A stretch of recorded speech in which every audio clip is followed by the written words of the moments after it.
Bonjour Jérôme, on est sur e-Learning Forum. Idoceo est sponsor de e-Learning Forum depuis plusieurs années déjà. Comment expliques-tu cette réussite? Quelles sont les clés du succès d'Idoceo? Alors le succès d'Idoceo, il s'explique sans doute sur un certain nombre de critères. Le critère principal, s'il fallait en retenir qu'un, c'est notre centrage pédagogique. Notre cœur de métier, c'est la pédagogie. Effectivement, nous sommes des fournisseurs de technologie, mais cette technologie est toujours pensée dans un sens pédagogique, ce qui peut parfois faire la différence sur le marché et ce qui contribue assurément à notre succès. Sur cette édition 2015, quelles sont les nouveautés qu'Idoceo va présenter?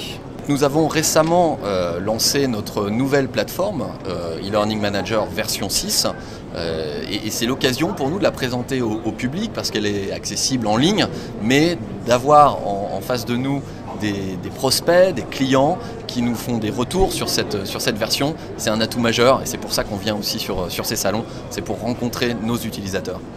Comment vois-tu l'avenir du e-learning en France? Et plus spécifiquement, comment vois-tu le rôle du e-learning dans cet avenir? Alors l'avenir du e-learning, je ne sais pas si c'est le bon débat. Je pense beaucoup plus à l'avenir du digital. Comment le digital va changer, faire évoluer le monde de la formation. Aujourd'hui, le débat est peut-être moins e-learning versus présentiel, mais plutôt comment on va digitaliser toutes les modalités pédagogiques, y compris le présentiel. Et ce qui nous anime, ce qui doit nous driver, c'est l'efficacité.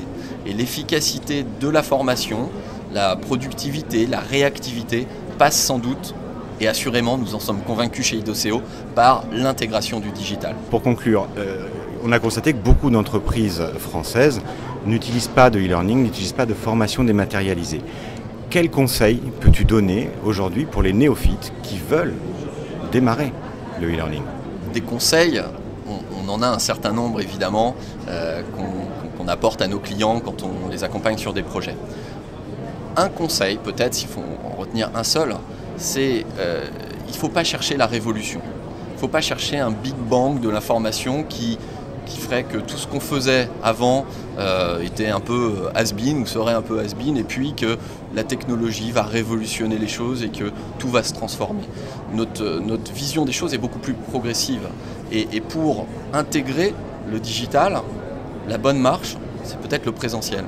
C'est-à-dire comment, sur le secteur bien connu des services formation, comment améliorer par le digital ce qu'ils font aujourd'hui en face à face. Et puis progressivement passer de ce présentiel digitalisé à un présentiel mixte qui intègre du e-learning et puis pourquoi pas des cursus plus distanciels dans le temps. Donc c'est quelque chose de progressif, c'est notre conseil principal et c'est comme ça qu'on accompagne les entreprises. C'est sans doute la clé du succès aussi. Merci beaucoup Jérôme.